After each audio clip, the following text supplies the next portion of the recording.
Welcome to Algeria.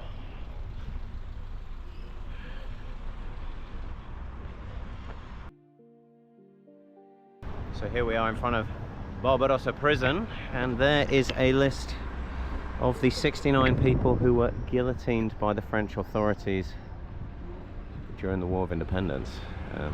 And in April 58 we have the name of the character that started the film The Battle of Algiers by being guillotined. Which guy was he? This one. This guy, Mr. 24th of April. Mr. Abderrahmane, yeah? Yes, Taleb Abderrahmane. Taleb Abderrahmane, guillotined age 28. That's his name. So there he is. That's his name, Taleb Abderrahmane. Okay.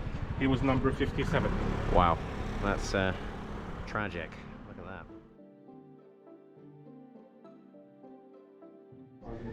So we're now in the house of the relatives of the gentleman who was guillotined on 24th of April 1958. Have a look.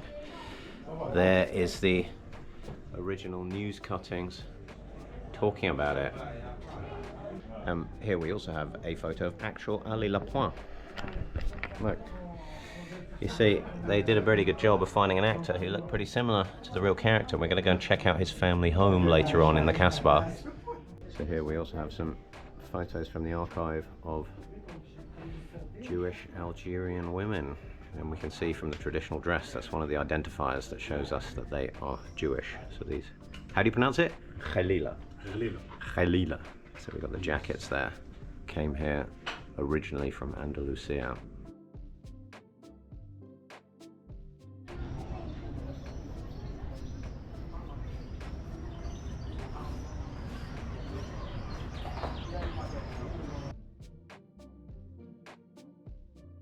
So we've just walked down from the upper Casbah to the lower Casbah. Look at all of this. Got restorations going on these beautiful buildings. Amazing. So this is some example of Tifinagh, which is the Amazigh writing system. It looks very different to the Arabic above it, as we can see. So we're now here in the market, and you can see behind me the former Grand Synagogue of Algiers. Whoop, where is it? There you go. Now converted into a mosque. But look at it. Very impressive. I guess the minaret was added later. So next up on the tour, look, we got the point in the film where Ali Lapointe was blown up, if we remember the dramatic ending. So let's head up there and see what that's like. So here's the house where on the 8th of October 1957 Ali Lapointe was blown up by the French forces, and we saw that both in the dramatic beginning and dramatic ending of the film. So here we have Ali Lapointe and Hasiba, and then we've got the youngsters who were also killed by the French. And it turns out that by blowing up the building, they didn't just blow up those 4 people, they also killed a number of the neighbours. So they reckon the actual death count for that event was 12 or more. So here's the actual wall that they were hiding behind. So we've got a picture of one of the key characters you might recognise who recruited Ali Lapointe. And if you look, looks like a still from the film.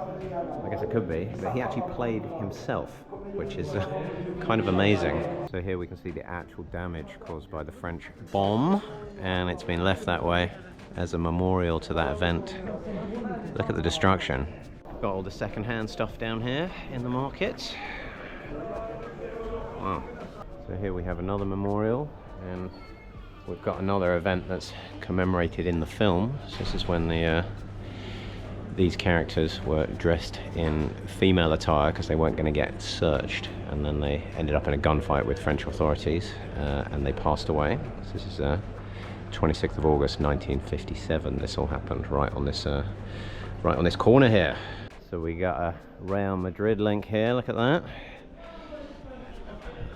And there's the trophy they gave to MCA, one of the local clubs. So we're now at the St. Philip Cathedral, or formerly the St. Philip Cathedral, and then this got converted into a mosque after independence. And then we got minaret added. But look at that. Beautiful. I guess we're going to wander around and see if we can take a look at it from the front.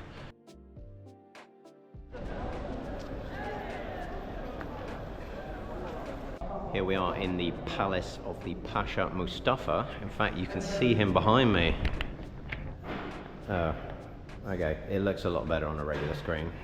Me filming it, not so great. But anyway, so he got this place done in 1798.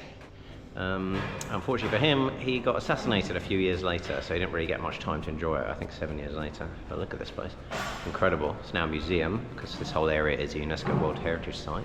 But look, we got Andalusian style tiles of sort of Tunisian, Algerian origin, and then we've got some Dutch tiles given as a gift, as a thank you for not interdicting their shipping and robbing them. So there were special agreements with the British and the Dutch. They were the only two sets of ships that didn't have to worry about the corsairs.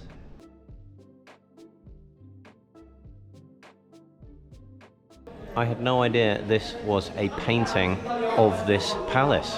I've seen this many times before, and then if we look, there it is. There's the courtyard, just need some peacocks out there. Incredible.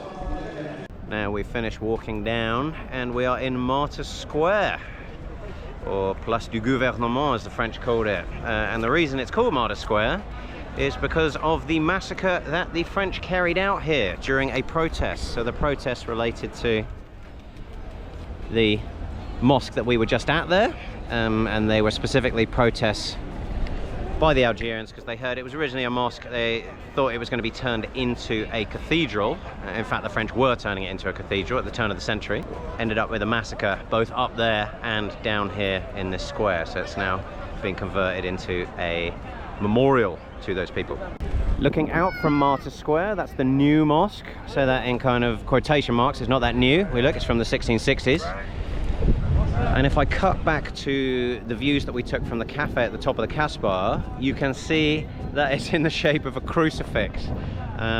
Yeah, so apparently that was an Italian architect who thought that was a good idea. Didn't work out very well for him because he ended up being executed for it.